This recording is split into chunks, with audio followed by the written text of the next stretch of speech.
Hello there guys, Plays here, currently making a video about Tower Warfare on Nomad. Now, I had this game, and then I just thought I had to make a video just on this topic. So, Tower Warfare on Nomad, it's kind of one of those things you never want to happen, but it's sort of inevitable in a lot of Nomad games. So, I thought this replay would be a perfectly good example. You can see the town centers are almost directly next to each other, which is not exactly the greatest thing you could possibly have.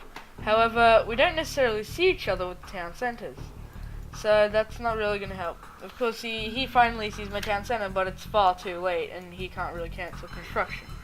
He could go for a villager wall here, but I'm not sure if he knows how many villages I have building there, because I've got 2 villages far behind. So, I'm playing against a 1800 in this game, and I just thought this game might be a decent example of what I think you should do in a Tower Warfare and Nomad. So, what I've just been thinking is, where do you put towers? How do you put them down? So, one thing about Tower Warfare and Nomad is, if your town, it's only going to happen if your town centers are very near to each other, which is only going to happen in not a lot of scenarios. At this stage, you can see for me, I have no idea that he has moved in here. I do not have any idea. Until this house starts getting built, I start, getting a little bit suspicious. Where is he? He's right there.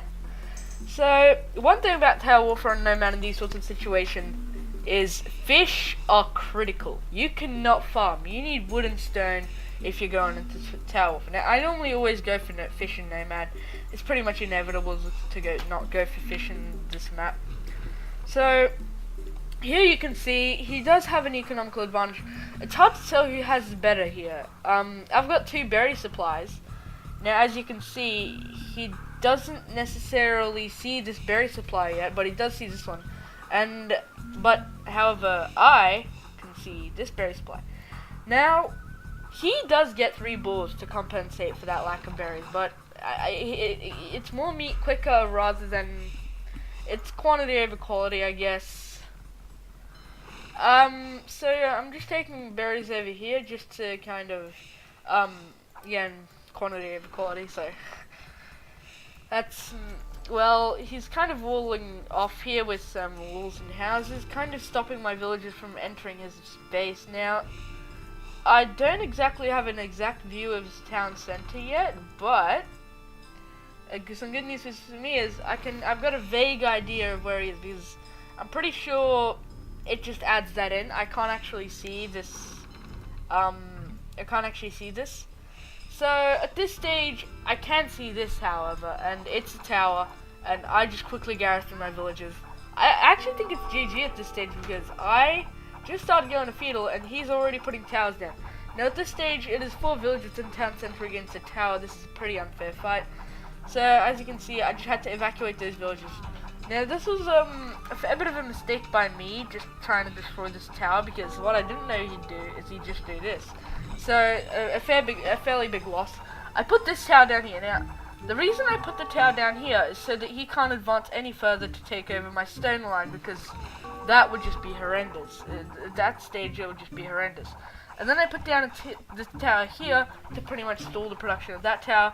And I do believe, however, that I am going to get this tower down before him. I'm going to kill a couple of his villagers over here.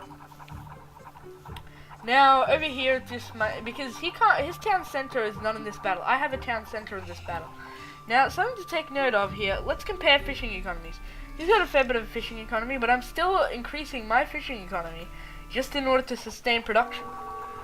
Now, I'm pretty sure he's going to try to do a little bit of more economical damage, but I can't really see him doing much with archers in the feudal age, because feudal age archers when the opponent is pretty much dug in with towers.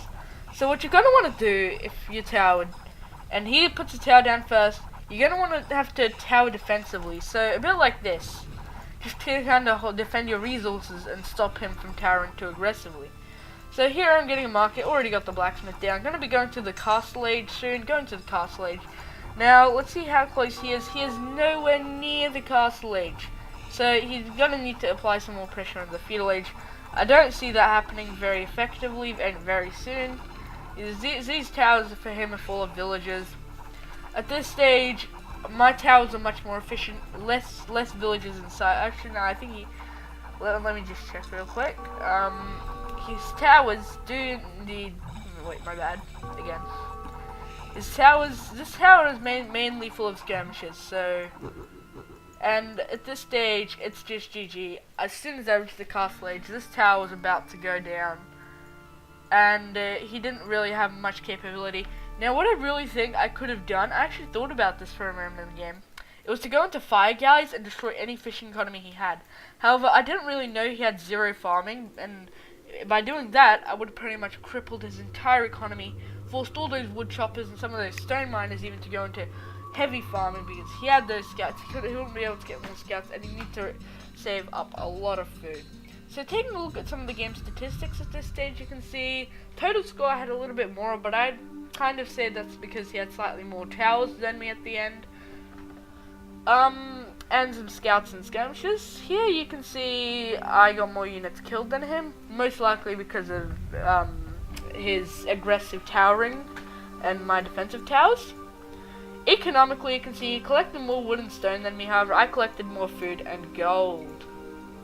Technologically, you can see that I was the only one to reach the castle. However, he did get to the feudal age earlier, allowing him to place those critical towers down, which in my opinion gave him the slightest chance. However, he had slightly more map explored. Nomad map explored is pretty much vital. I had 4 more researchers than him. I had more research percent. Society-wise, I only had 1 more villager, so our economies were more or less balanced out. And on the timeline, you can see at the end I actually had less timeline than him. However, it was that sheer technological advantage and that economical advantage that would soon prove to be vital and critical. So, I do hope you enjoyed the video. It has been Gift2Plays here, and I will see you in my next video.